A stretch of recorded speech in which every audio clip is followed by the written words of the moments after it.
ఆడదాని సౌభాగ్య వస్తువుల్లో చెవులకు పెట్టుకునేటటువంటి ఆభరణాలు ఒకటి. ఎట్టి పరిస్థితులలో భర్తకి చెవికి ఆభరణం లేకుండా కనపడకూడదు. ఏ కారణం చేతనైనా తాటంకములను తీయవలసి వస్తే ఏవి పడితే అవి చెవిలో పెట్టుకుని ఉండడానికి వీలు లేదు. అది గండకాలమైతే భర్తకి తీసుకొచ్చేస్తుంది మృత్యువుని.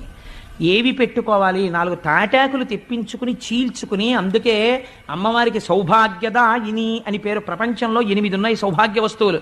వీటిని కాలితో తంతే లక్ష్మీదేవి వెళ్ళిపోతుంది. అందులో ఉప్పు ఒకటి. అందుకే ఉప్పొద్దు అని కానీ ఉప్పు తగ్గిందని కానీ భోజనం దగ్గర అనరు. భోజనం అయిపోయిన తర్వాత చెప్తారు ఉప్పు తగ్గిందని. అందుకే ఉప్పు తగ్గిందని ఉప్పు లేదని అనకూడదు కాబట్టి ఉప్పు చివర వేసి వదిలేస్తారు. తప్పించి ఉప్పు అంత మంగళ వస్తువు తెలుసా అండి. అందుచేత ఉప్పు, పెరుగు, అనుములు, తాటి చెట్టు ఇలా కొన్ని ఉన్నాయి. ఆ తాటాకు యందు అమ్మవారి